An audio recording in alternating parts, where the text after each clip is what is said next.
Anybody who's good at propaganda will be able to form your thinking and elicit a reaction from you. You see, because they're not looking to inform you, they're looking to trigger you. They're looking to evoke an emotional response.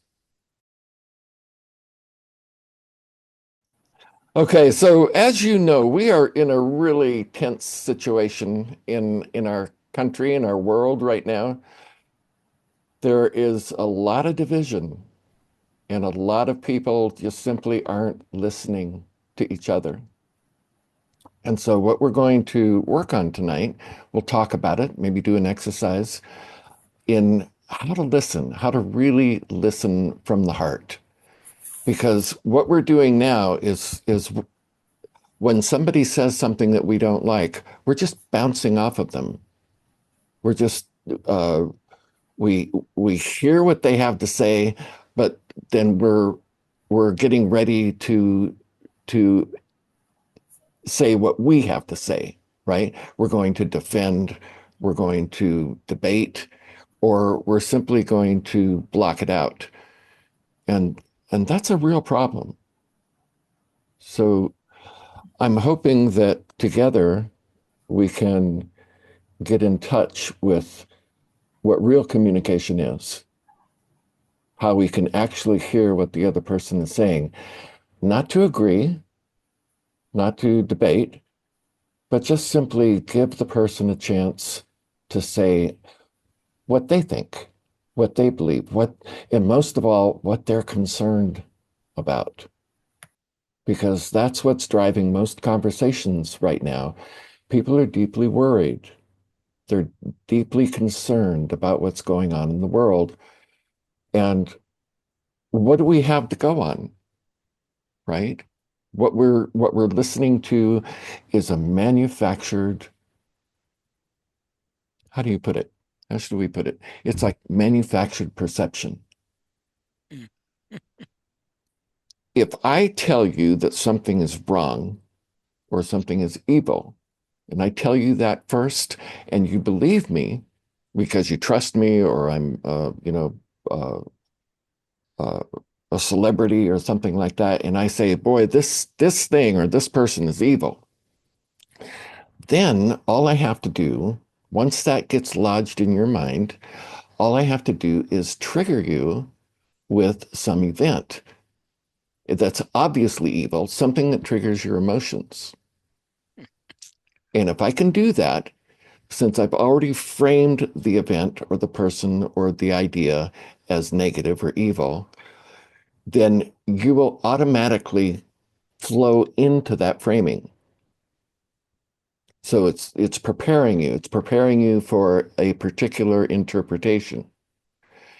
And as spiritually minded people, we have to make ourselves aware of when that's happening.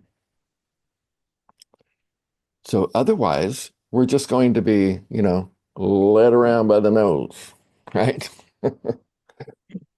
Anybody who's good at propaganda will be able to form your thinking and elicit a reaction from you. You see, because they're not looking to inform you, they're looking to trigger you. They're looking to evoke an emotional response. Realize that the person is coming from deep feelings, a deep Mhm. fear, or a deep rage. That's what you have to address. You see, because we Mhm. all we all want to be heard, right? We just simply want to be heard. So that's a good place to explore. We begin there. When we begin with ideas, then those ideas are going to bounce off each other. There's nowhere to go with ideas that contradict each other. Mhm. But feelings, that's a whole nother, feelings are really non-negotiable. You have to hear, you have to know how the other person is feeling, and you have to let them tell you the story. There's a narrative being constructed. We have to go on the assumption that we're being manipulated. And this is not a new idea because advertising is all about engineering. It's analyzing people's motivations, essentially. What motivates them? What motivates you to act? What motivates you to feel a certain way? The best thing you can do in a serious conversation like that is to take a breath and just get in touch with your own feelings first. Are you feeling anxious? Are you feeling confronted or attacked? You see, how are you feeling? And then see how the other person is feeling. Because, one thing that I've noticed, and I'm sure you have too, is that a lot of people who are involved in these intense political debates are good people. They're simply good people, and they have concerns that are legitimate. They usually have to have something to do with justice or injustice. They have something to do with deep values, right? They're either concerned with a kind of nationalism, or they're concerned with globalism. They either see their own family and their own country, their own people as the most important, or they see everyone, the whole world as important. Those are two different perspectives. It's general, but it really applies. So we have to know where the other person is coming from on that score. Are they concerned with all people? They want to make sure that everyone in the world is taken care of? Or are they concerned with taking care of one's own family or one's own country? You see, two very distinct perspectives. If we understand that, then it helps us understand who we're talking with. I could listen to her and I could be empathetic and I can be a sounding board and try to understand the issues that she was coming up with. And I would believe in a lot of what she was saying. Um, but it actually was creating more of a riff for me. Like, I feel like the more people are so animated and so angered or so passionate or whatever there is to try to fight for their side, it's in the fighting for a side that actually creates division for me. It's like I'm still seeing them as against me. The conversation's not about you, it's about them. So we have to know that right up front. We have to know that the person we're talking about, who's ranting or who's trying to convince us of their point of view, they're talking about themselves. They're not talking about you. It looks like they're attacking you. It looks like they're trying to convince you, but really what they're trying to do is speak what they're feeling, right? So what better opportunity is there to listen and to really try to hear what they're saying and realize that in the domain of ideas, that's where you can have that's a hall of mirrors. There are more ideas than there are stars in the sky. So that's not really the level we're communicating on. We're communicating on the level of what scares us. What do we care about? What angers us? Those kinds of things. So the conversation's not going to get anywhere until you address that. Let's talk about projection. If I'm scared, I don't want to admit that to myself. I don't like feeling scared. It says something, it tells me something about myself to myself, right? So what am I going to do? I'm going to transmute that into anger. And as I do that, then I don't want to come across as an angry person either. So I'm going to project these feelings that I'm afraid of within myself. I'm going to project them out onto you. If I'm afraid of something, what does that say, really? What's really going on if I'm afraid of, say, evil or injustice? I'm afraid because that's shining light on the evil and the injustice within myself. You see? And why would I be afraid of that? Because if I have judgments about someone else, that means I'm not okay. There's something out of balance in me. I don't want to see that. I don't want to admit that about myself. So if I have, if I hear a story about somebody doing injustice to somebody else, and I want to kill that person, That's my immediate response. I visualize myself in the situation, in the story that I'm being presented with, and immediately it's like, what would I do? Well, I'd kill him. Now, I'm not okay with that, right? I don't like to think of myself as a killer. I don't like to think of myself as a violent person for many, many reasons. That's why I'm afraid of it. And if I don't want to admit that about myself, I'm going to put that out on them so that I can deal with it out there with see the other person embodying what I'm afraid to look at in myself. Does that shadow work though? Is like, are you talking about the shadow? Yes, Your shadow that what you're afraid to confront, so you keep it hidden. exactly. Exactly. It's almost like we walk around being our own worst critic, right? And anything that we feel that's not right, that's unacceptable, it might be something really nasty. You hear And he about, said that the way to deal with it was to actually confront it, to bring it yeah, out. yeah, Yeah. yeah.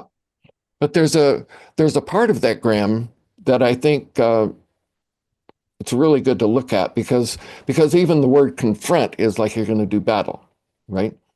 It's confrontation. Well, rather than keep it submerged, rather than repress it. That's what I meant.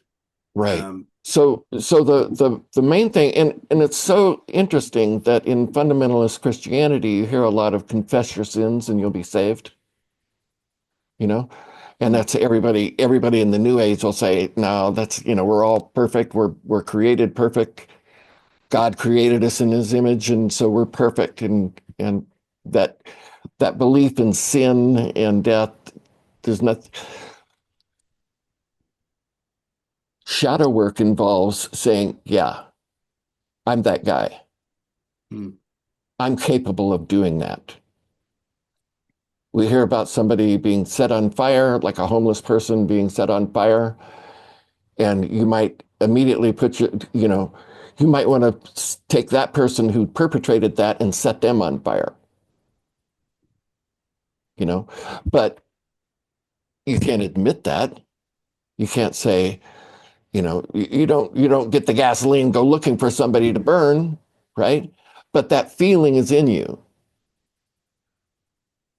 So we can't admit that. We don't want to admit that about ourselves. So confronting that rage, that inner desire for revenge, we all have that. It's in every single person. And it's not a matter of uh, it's not a matter of fixing it. You have to kind of approach it as this is not fixable. As long as you're in a physical body, you're going to have those feelings. So, in other words, the secret to shadow work is to own that about yourself. You see, to admit to yourself, yes, in the right circumstances, with the right people, I could commit an atrocity. Whether we do it physically or we do it by the push of a button. Once we admit that about ourselves, it's like there's nowhere else to go then.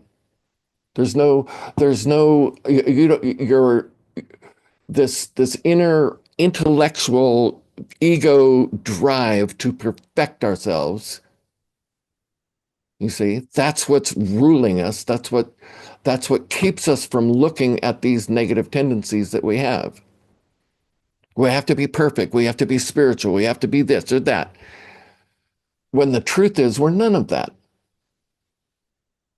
We've got these feelings. The question, and so, Graham, that's confronting the shadow. But it's like saying, oh, yeah, I see you, and you are me. That's me. I see that about myself. I can admit that about myself. Now what? Yeah. What am I going to do with that? You see? It's kind of like when you see somebody who's really, truly, deeply angry at somebody, but you can watch them keep that in check while they then deal with the person in a reasonable or even a kind way, say, or in an appropriate way. An example that comes to mind is Gregory Peck in To Kill a Mockingbird in the movie. If you don't remember it, he's confronting this really awful person who's racist and mean and small. And the guy spits in Atticus's face, spits in his face.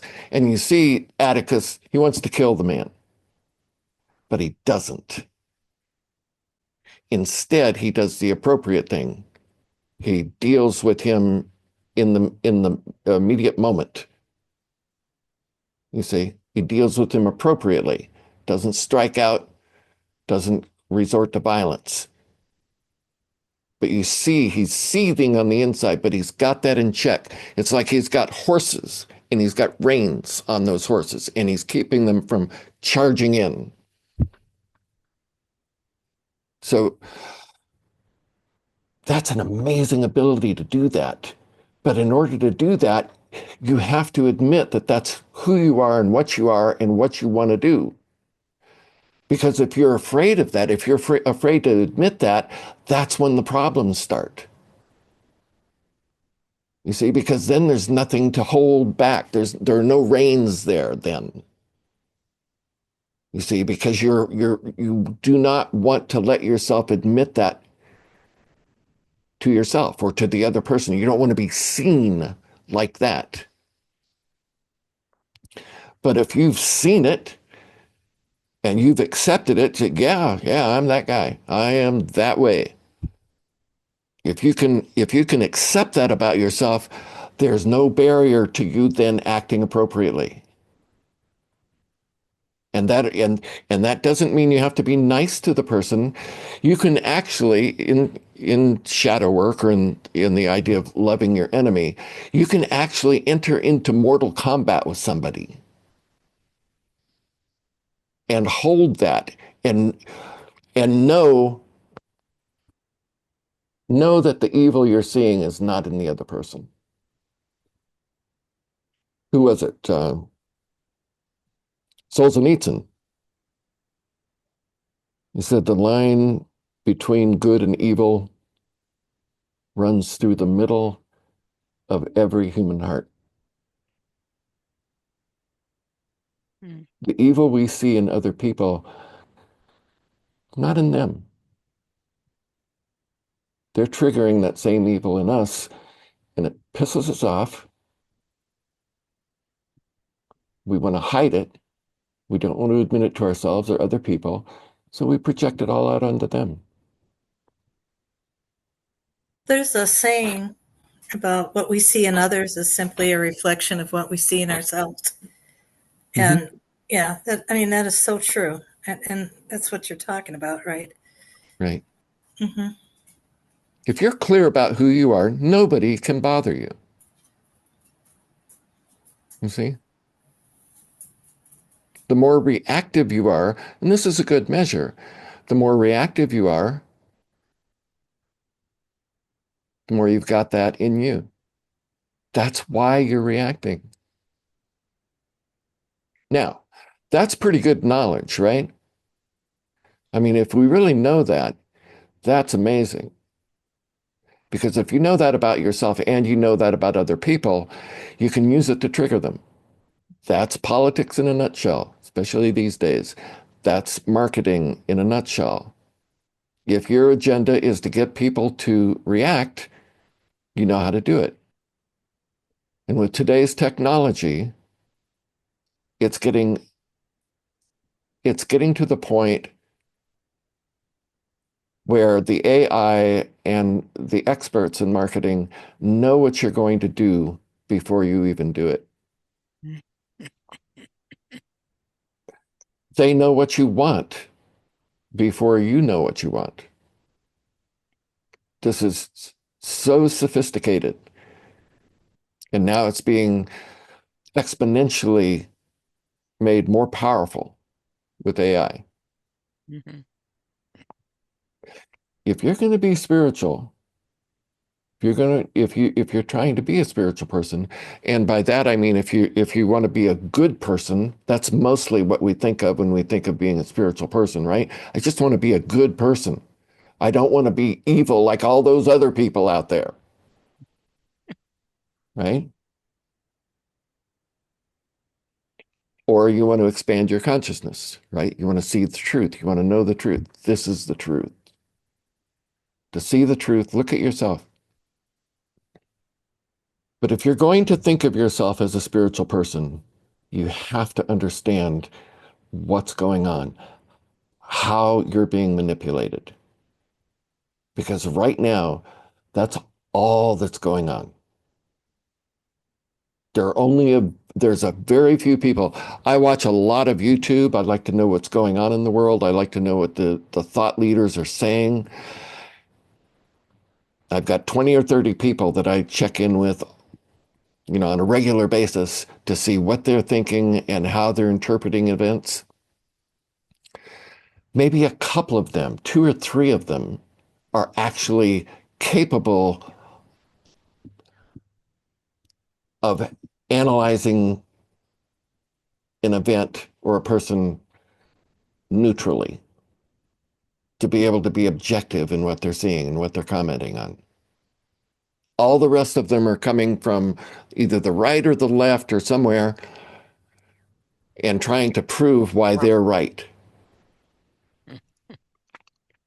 You see? You have to be able to back out away from this and very simply know that if you're feeling a reaction within you, that's where the problem is. Being a spiritual person is about transformation. It's about transforming yourself. Being a spiritual person is to be an alchemist. You're taking the lead of material mindedness and you're transforming it into the gold of spiritual consciousness. It's not pretty because it goes directly against our idealized version of what the world should be. Right? It's the same thing. Our shadow, when we're dealing with our shadow, what we're up against is our own beliefs of what we should be. So we look out at the world and we think it shouldn't be like this. It should not be like this. This is how it should be. Right? That's projection. The world's not like that. The world will probably never be like that. But if you're super invested in that idealized version of what you think the world should be, you will not be able to avoid being reactive. And as long as you're reactive, anybody who knows what they're doing can lead you around by the nose and get you to do whatever they want you to do. That's not being a spiritual person. Because a spiritual person is unique. A spiritual person is an individual. Spiritual person is someone who checks within before listening to what other people are saying. Spiritual person goes to God, not to other people. You might say spiritual person listens to their conscience, right? Not to their head, not to their emotions. Spiritual person is more interested in what's right, not what they can get away with, or not who they can control. We want to be spiritual people.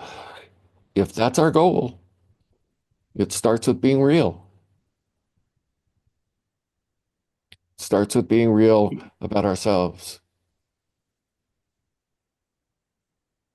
When you say the evil that you see in another person or something and you react to it because that's in you, I mean, there's some things that are truly repulsive that you see. Like I was in Wichita, Kansas, when that bind, torture, kill guy was around. That guy was on the board of the Lutheran Church. Yeah, he can go to a house and torture and kill a child. You know, you're saying if that repulses me, I I could be capable of that.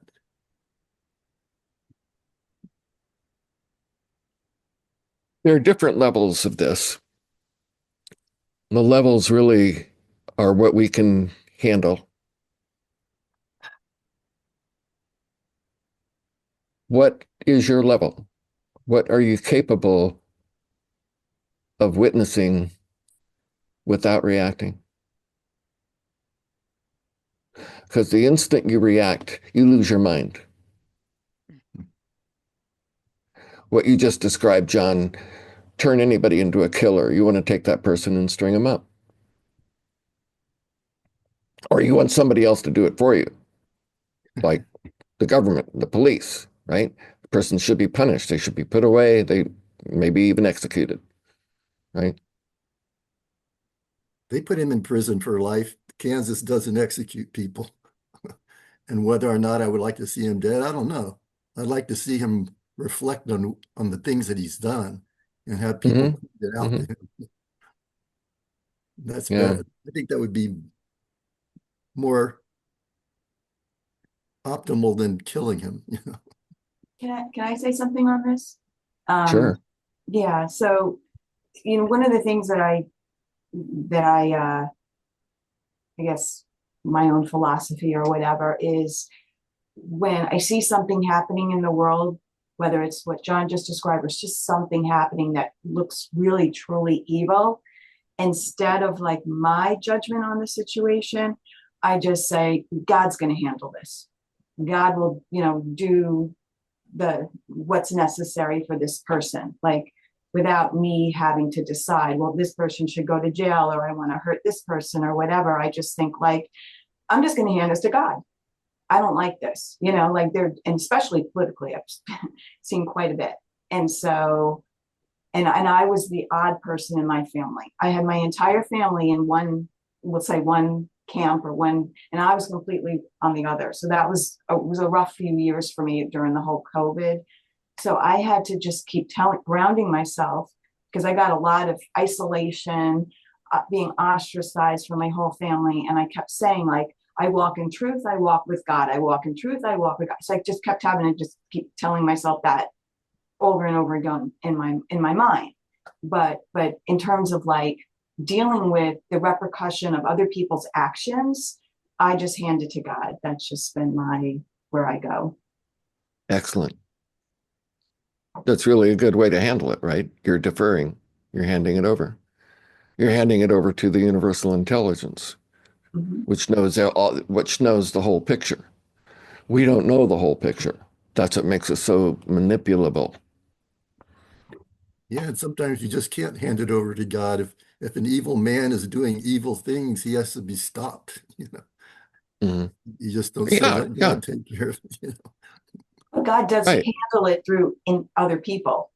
So like if you feel the calling, like if you're a police officer and you're called to a scene to break up a scene, that's your calling, your profession, your calling. So that God is working through that person to end that situation. Doesn't mean that, and you might be called to end certain situations. It's just like, I think what Michael's saying is just handling it in a way that, without letting it, I guess strip you of your spiritual self.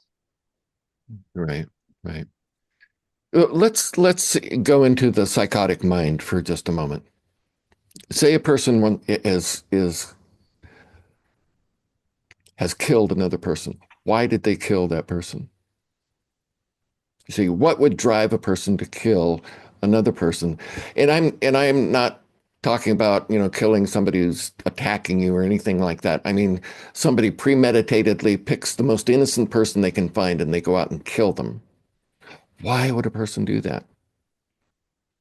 See, they're angry. They're angry as hell. What are they angry at? What could make them so angry? What could make somebody so angry that they would take a gun and go in and kill children in an elementary school? How the hell does that happen? This is known. We know why. The person's not angry at the kids. They don't hate kids. They're angry at God. They look at the world. They've experienced themselves the cruelty of the world, and they think, if this is what life is all about, life is hateful.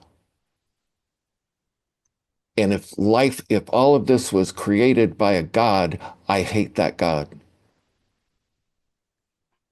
How am I going to get back at that God? I'm going to go after the most innocent people I can find. I'm going to prove it, you see. I'm going to prove just how evil this place is and how evil God is. This is why. And they know this because they took, there are studies done on this. They took the diary of that kid in the Columbine shooting, one of those earliest school shootings, and they studied it, and that was it. That was it. He thought that the world was so evil that it just needed to be ended. And you wonder how a military leader could push the button, knowing that it would bring the end of the world. There are people, that's what they want. They want to end the world because all they see is evil. Why shouldn't it be ended? It would be virtuous to end it because it's beyond fixing. You see? And of course, just knowing that helps to understand the situation. It's no longer insane because what they're doing is perfectly sane. They believe the world is evil and they want to end it. Perfect logic. If you know that, then you have a way to deal with it. But if you're bothered by it, then do you have maybe a little bit of that in yourself? Every time you sit in the dentist's chair, wonder, why did God create teeth? You know? Somebody gets, or an earthquake or a volcano wipes out thousands of people. How can this happen? What's wrong with this place? If you dwell on that too much, that can make you psychotic. But if you just accept it, say, yeah, that's the earth, If you want to smell the rose, you have to brave the thorns. Why are we so susceptible to pain? Why are we so easily hurt? Why is the skin so fragile? Because if it wasn't, we'd be like a rock. We wouldn't be able to feel anything. Wouldn't be able to touch the cheek of your lover or the bottom of a baby and be thrilled by just the beauty of it. We need to be sensitive. We need to be vulnerable in order to experience beauty. I never liked that cliche, you have to experience deep suffering before you can appreciate, great joy. No, no, no, we must be vulnerable to feel the fineness, to feel the delicate. If we weren't vulnerable, we could not experience true beauty. And when we came into this world and, from the spiritual realm, that's the bottom line. That's the fine print at the bottom of the contract. Say, you are going to the most beautiful place in the solar system. Everybody says so. This is a place where everybody wants to come. But it's going to hurt like hell. There will be moments of absolute ecstasy and fulfilled purpose that will make it all worth it. Like, look at any athlete, the grueling routines they put themselves through, all that suffering, all that pain. Why? For that one moment of victory or that one moment of perfection. That's worth it. It's worth it. That's why we come here. That's why we signed on. So the pain, what looks like evil, that's part of this place. It's simply part of Earth. That's what happens here. Look what happens in nature. Animals tear each other to shreds. It's what goes on here is if we can admit that and be okay with that, and to be okay with it, it takes spiritual maturity. Say, yeah, I know I'm going to die. I know it's probably not going to be easy, but I didn't come here to die. I came here to live.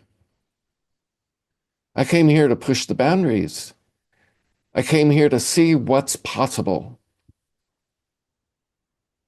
I want to know what this is about. I want to know what I'm capable of, right? I will endure anything for that.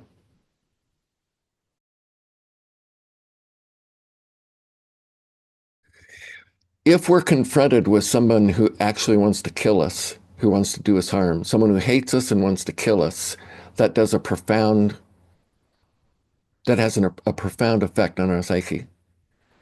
Because most of us never encounter that. We're never face to face with someone who actually wants to do us harm.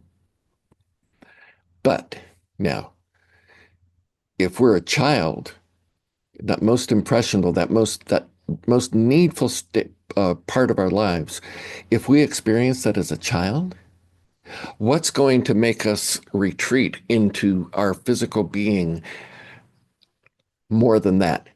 We're going to start feeling like we are in an alien and a dangerous world that wants to kill us. What greater force is there to drive a person into themselves thinking that they are entirely separate? That'll do it. That'll make them feel like it's them against the world. You see, that's what having those kinds of encounters with that kind of person, the person who wants to kill you, not just because you have something that they want, but because they really hate you. Big difference, right? If you experience that early in life, that's going to cause you to retreat into that completely isolated sense of yourself. That destroys empathy. Because you're not going to open up to anybody because it's dangerous to open up to other people. You're not going to feel their pain because you got enough of your own. In fact, their pain's going to remind you of yours, and you're just going to want to get rid of them just to avoid feeling what you're already feeling. Now, how we avoid that, because that's a very real algorithm that will happen. How we avoid that is to experience love, to experience being loved as a child. Right? If you're truly loved, you imagine what it would be like to be an infant and to look up, and you're fully aware as an infant. An infant is not a blank slate. They're fully aware. They just don't know how to articulate what they know, what they see. They don't have knowledge, but they have perception turned all the way up, and especially the feelings, the energy. What's the vibe? Am I safe? Imagine being an infant laying in your crib, looking up at a parent who does not like you. And you, as an infant, because you're wide awake, you can tell the difference between simply somebody being angry with you and somebody who really doesn't like you. That's a profound and a horrifying realization. That will change you. This is why in Christianity, you know, in fundamentalist Christianity, they talk about God is love. God loves you. You drive through the South, through the Bible Belt in this country, and you see these big billboards that say, God loves you. That's the antidote. Because if you feel, if somewhere in you, you can actually feel loved, that's the cure for psychopathy. That's the seed of empathy. And the more empathy you have, which means you can feel what the other person is feeling, you're not going to hurt them because you feel their pain. You're not going to do that. You see? But if empathy has been stunted or completely blocked off, yeah, it'll be easy. In fact, you'll get off on it, on hurting other people. When we talk about God, God is love, God also does good things for us and everything. When we pray also, but don't we have to know what exactly is God in our experience? Right. That's a non-intellectual thing, right? It's something we sense. Exactly. Non-intellectual, right? In experience. Yes. So is there something, then why don't I try to find that out by starting with really who am I? Well, the earth is a marvelous place in that, there are a lot of different kinds of people here. We're at different levels of development. Some of us come here, and the greatest accomplishment we can think of doing is just tying our shoes, learning how to do that, right? Other people come here and they try to create a great work of art. Some people are just working on the very basics of survival. Other people are beyond that and they're looking to do good, right? So it's multi-layered, and we have to learn how to deal with other people who aren't where we are in our awareness of God and everything, right? We know that the spiritual path is about, one of the biggest things about it is to address that conditioning. Right, yeah. Because, we're conditioned by, our family, by our culture, by the human race, Exactly. That's called race consciousness, human race consciousness. Isn't that So, like two part of the conditioning? One is all the knowledge that we learn from school and the college and everything, like medicine, engineering, this, that, all of the functional knowledge is also here in the memory. Or just of the mind. Conditioning is the emotion that it elicits. You see, we are conditioned emotionally. All the thoughts, all the ideas, those are just ways to get at the emotion. But we don't realize that we are conditioned, and that conditioning is limiting my being only that. Right. So the beginning of wisdom is to know this. Yeah. To know that we are conditioned. Yes, exactly. Right? A lot of people don't realize that. They're saying, like you're saying, you have to get rid of it. Yeah. Just Hey, that's me. Hey, deal with it. That's just me, That's me, yeah.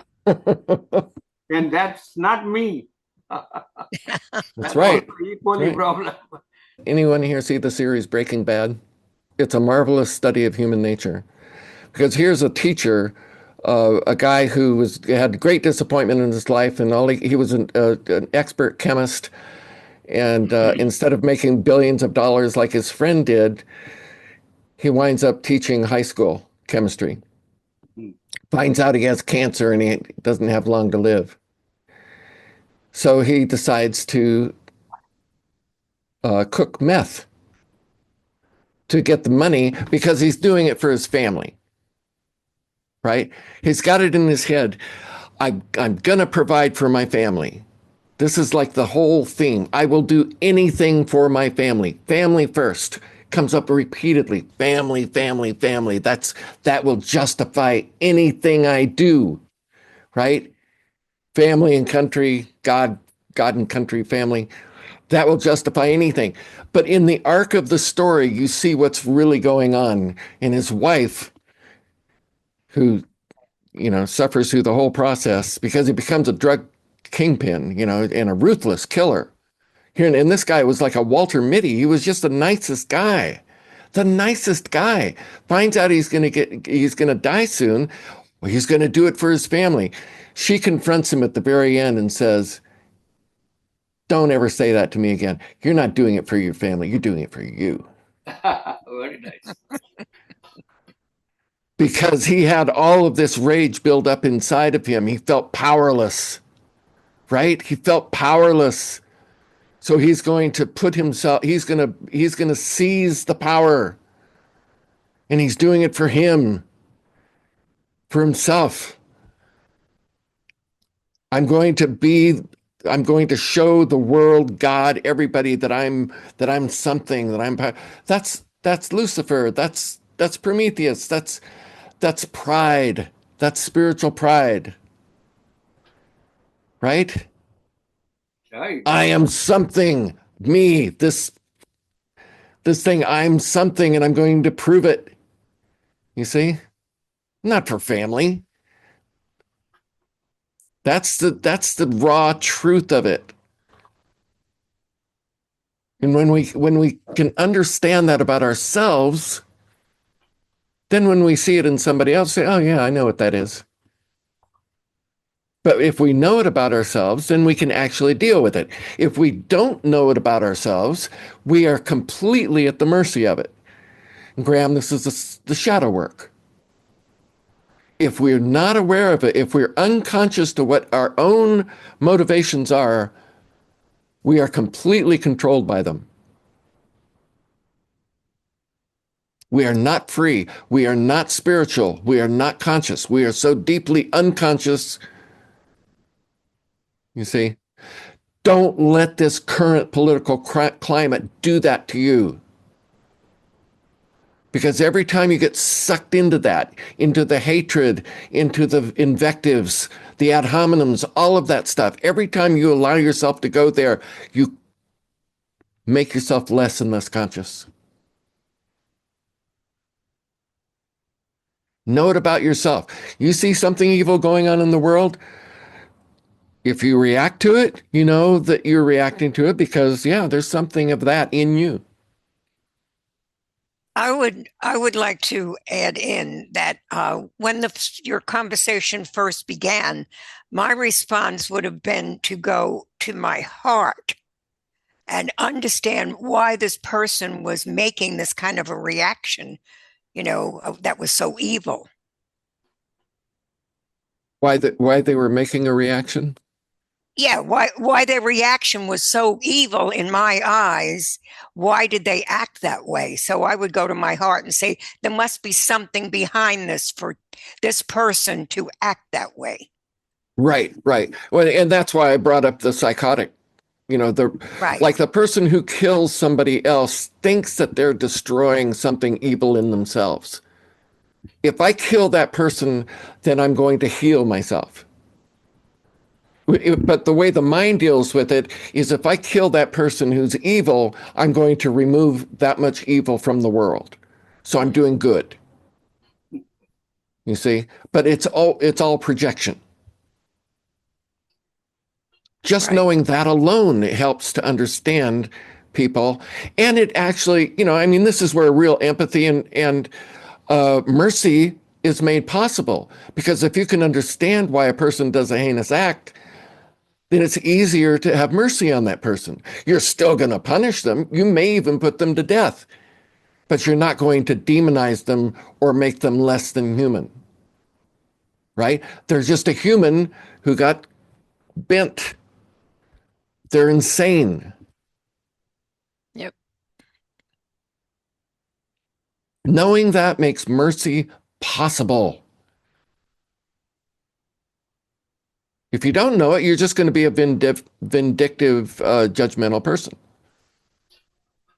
You're going to do what they do. You're going to kill them, thinking that you're going to eliminate that bit of evil from the world. You ask, what do we do? What I find is effective sometimes is to just simply be with it and not I'll let myself just hold it here in the core of myself and feel that rage without, and just observing it and just holding it like a child, you know, and allowing the deeper wisdom within to take that and shape it and to let it integrate and watch it do the work. It's kind of like someone said earlier, handing it over. I think that's the same thing, only I allow myself to be a center for that process, for that alchemy, and then just watch it transmute and transform. But I have to hold it and own it and not allow myself to run away from it and not allow myself to uh put way out there. Well, just briefly, let's look at what Buddha said. Everything about Buddhism, what Buddha taught was be even, be in the middle. Don't be pulled this way or that way. Because when you think something is evil, that pulls you in that direction. You think something is good, it pulls you in the other direction. Be in the center, take the middle path. What destroyed our innocence in the Garden of Eden? We came into the knowledge of good and evil. That's good, that's evil. This is spiritual maturity. When you can get to the point where nothing bothers you, you are the most powerful person in the world because you know what to do in every situation. Your mind is not twisted. You see, every time we go to that's evil or that's good, it twists our mind. It closes down our ability to observe. It's like Michael Corleone said in Godfather, never hate your enemies. It affects your judgment. You see, this is not about being good, because being good can be just as bad as being evil. This is where it gets difficult. This is where the spiritual path gets difficult, because you have to slay your ideas of what's good. You see the Buddha in the road, kill him. Get out of this mindset of this is good, this is bad. That destroys you. That will destroy your soul. We live in a world that has sharp edges. There's nothing wrong with that. We live in a world where people go insane. That's just what happens. Can you be okay with that? Or are you going to resist it with everything you have? Because when you resist it with everything you have, you just throw yourself right into the turmoil of it. We've got people who murder other people. That's what they do. We have clouds that rain on us. We don't get mad at the clouds. We don't get mad at the rain. Why should we get mad at the evil in the world? It's just what happens. This is not easy to do, because in order to accept it out there, you first have to accept it in yourself. You accept it in yourself, then the world just becomes the world. It's just what happens. And we're willing to be here and suffer the slings and arrows of outrageous fortune because there's so much good here. There's so much beauty here. There's so much opportunity here. This place is extraordinarily beautiful. I mean, it's amazing what we can do here. Got great food. There's, personal relationships. When they're good, they're fantastic. But when they're bad, they can be like hell. We just accept that. Okay, when it's good, it's great. When it's bad, it's hell. That's just how it goes. If you can accept that, everything gets a lot easier. Yeah. Don't get so attached to what is good and what is evil. That does not make you a good person. It makes you an awful person. All of the worst atrocities in the history of the world were committed by good people. Why get embroiled? Why get caught in the swirl? Be at the center. Be at the center. That makes you a good person. That makes you a spiritual person, right? Be even, be stable. Mental, emotional, physical, and spiritual stability should be your goal. Because when you're stable, you can see. And when you can see, you know what to do. You'll be less likely to make a mistake. I like the way Jesus said it when he said, "Let he who is without sin cast the first stone." Yeah. Yeah. See, now we can read between the lines in that, right? Mm-hmm. Because nobody's without sin. Despite what we'd like to say, oh, I'm perfect just the way I am.